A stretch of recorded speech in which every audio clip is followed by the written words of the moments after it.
가맹점주가 본사가 지정한 필수 품목을 구매하지 않고 외부에서 사입한 사실이 확인되었을 때 가맹본사는 법적 절차를 준수해서 대응해야 합니다.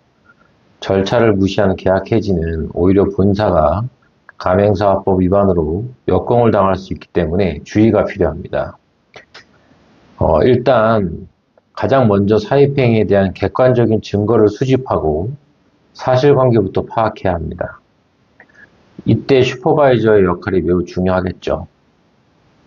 일단 현장 점검을 통해 물류 검수 과정이나 정기 점검 시 사입 제품의 실물 사진, 그리고 유통기한 라벨, 브랜드 미표기 포장지 등을 촬영해 두어야 합니다. 매출 대비 매입량 분석을 통해 포스 매출 데이터와 본사 발주 데이터를 비교하여 매출 규모에 비해 발주량이 현저히 적은 품목을 특정해야 합니다. 점검 당시 점주로부터 사입 사실을 인정하는 확인서를 받아두거나 그것이 불가할 경우 미리 녹음 녹취를 확보해 두는 것도 현명한 방법입니다. 두 번째 단계는 사입 품목의 법적 성격을 검토해서 필수 품목 여부부터 확인해야 합니다. 가맹법상 본사가 강제할 수 있는 품목은 가맹사업의 동일성 유지에 필수적인 경우로 제한되기 때문입니다. 해당 품목이 브랜드의 맛, 품질, 서비스 이런 통일성을 위해 반드시 본사 또는 본사가 지정한 업체로부터 구매해야만 하는 항목인지 확인하는 것입니다. 정보공개서와 가맹계약서에 해당 품목이 필수 품목으로 명시되어 있는지 확인하셔야 합니다. 만약 일반 시중에서 쉽게 구할 수 있고 브랜드 정체성에 영향이 적은 공산품을 사입했다는 이유만으로 제재를 가한다면 역으로 구입 강제 갑질 이슈가 발생할 수 있기 때문에 조심해야 합니다.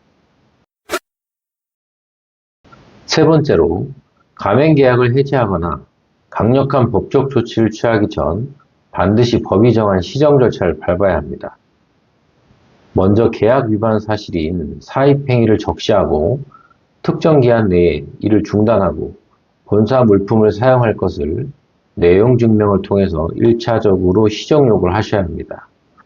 만약 이러한 1차 요구 후에도 개선되지를 않는다. 그러면 다시 한번 서면으로 2차 시정을 요구해야 합니다. 가맹점주의 가맹계약사항 위반으로 가맹본사가 가맹사업법에 따라 계약 해지를 하기 위해서는 2개월 이상의 유예기간을 두고 최소 2회 이상 서면으로 시정 기회를 주어야 하기 때문입니다. 이 절차를 누락하면 해지의 효력이 없다는 점 기억해 두셔야 합니다. 네 번째로 2개월 이상의 유예기간을 두고 최소 2회 이상의 서면으로 시정 요구를 했음에도 불구하고 가맹점주가 사입행위 등을 지속할 경우에는 어떻게 해야 할까요? 첫째, 위약금 청구입니다. 가맹계약서상 명시된 위약금 규정에 따라 사입행위에 대한 위약금을 부과하는 것입니다.